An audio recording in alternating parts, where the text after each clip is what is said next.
It is no surprising that SpongeBob was a part here of my life. I watched it when I was a baby and my birthday and my first birthday.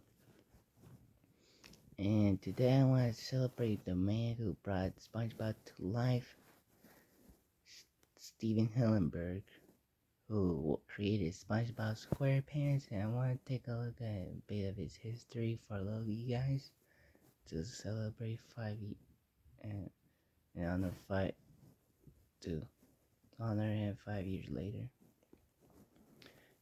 And so Steve Hillenburg started off in the mid 1980s, 1986 I believe, as a marine biologist teacher, and he made where he studied about sea animals, including sponges, to the point where he made a comic book called The Internal Zone, which was an educational comic for marine biology students, and the kind is usually about sea animals, and one notable ant sea animal in it is Bob the Sponge, which was considered as the inspiration for SpongeBob SquarePants. Though Bob the Sponge in the comic looks more like a sponge, and he wears sunglasses.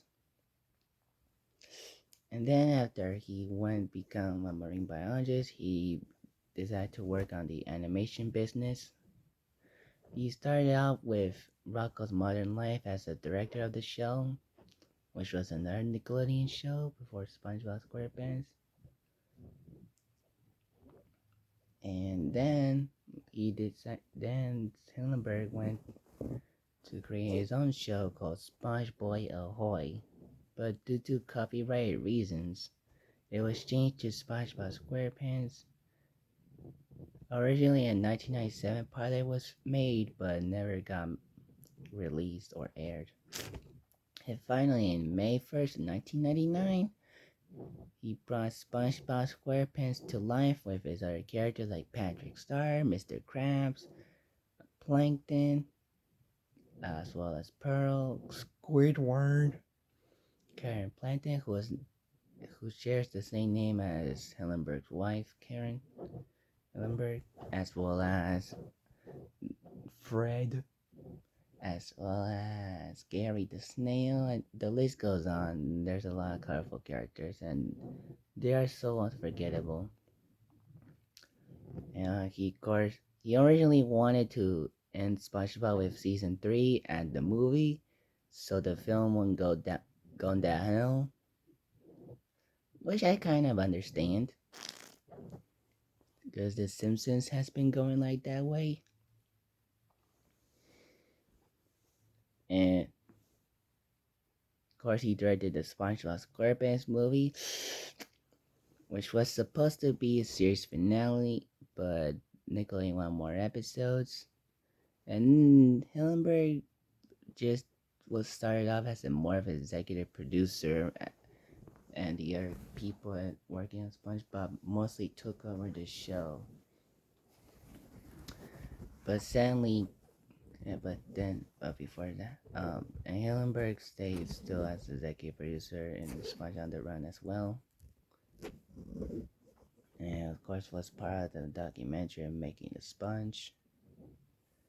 Sadly, in 2017, it was revealed that Hillenburg was diagnosed with ALS, which, but despite that, he still wanted to work on SpongeBob as long as possible, and won an award from Tom Kenny in mid 2018, which is pretty cool from Tom, who is the voice of SpongeBob.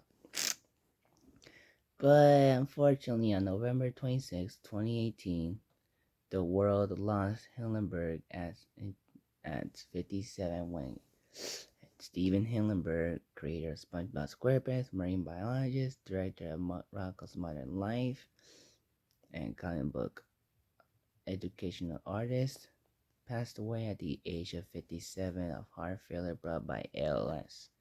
And the world lost the main part of the animation industry, Nickelodeon industry, and pop culture industry. And I was shocked to know that the man who created my childhood is gone in 2018, especially since it was 2 weeks after Stan Lee, who had similar inspiration from by everyone else.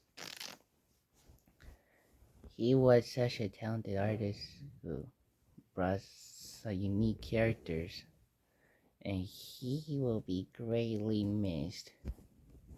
And of course, Birthday Blowout and Sponge on the Run were both dedicated to his memory, which were both released 2 years apart after his death. And yeah, so that's my take look at Steven Hillenburg 5 years after his passing. And that is it for this video. Peace out, bye. Rest in peace, Hillenburg.